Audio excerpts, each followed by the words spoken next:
So this is my 2020 Nukeproof Scout 275 Expert.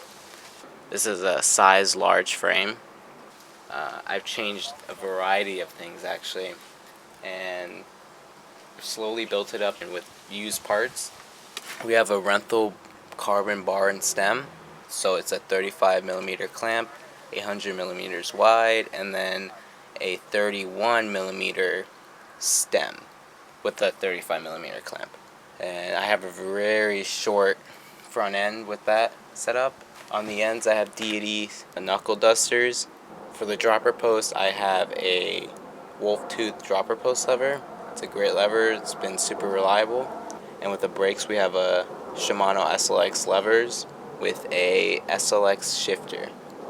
So for the drivetrain we have a interesting setup. It's kind of a mix and match.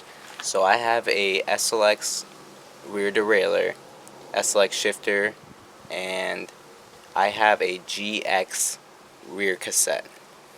And I have a AbsoluteBLACK 30-tooth oval chainring with a SLX crankset. So paired up with the SLX crankset, I have one-up composite pedals. I also have a AbsoluteBLACK bash guard with, I used to have an AbsoluteBLACK chain guide, but the manufacturing was crap on it and it broke off. For the wheel set, it's a stock DT Swiss M1900 in the front, and in the rear I upgraded it to an Industry 9 Trail 270 with the Hydra hubs with the straight pull spokes. It's a great wheel, the engagement's amazing, and that's with a torch driver hub, which is why I had to upgrade to the GX cassette.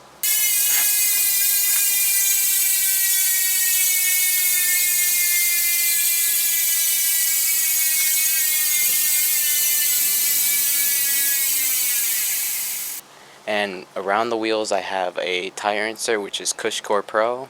I have the stock Minion DHF DHR combo, and I'm running that with MucOff sealant, which is a great sealant. I haven't had any issues. I'm still running the stock Ascend dropper post. That's at 170 with the stock Nukeproof saddle.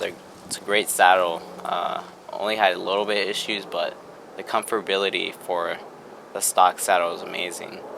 Now we'll get up to the big stuff. I have 180 rotors in the rear, 203 in the front, and those stop great. The big thing that made this bike perform the way it does is the Fox 36 factory fork.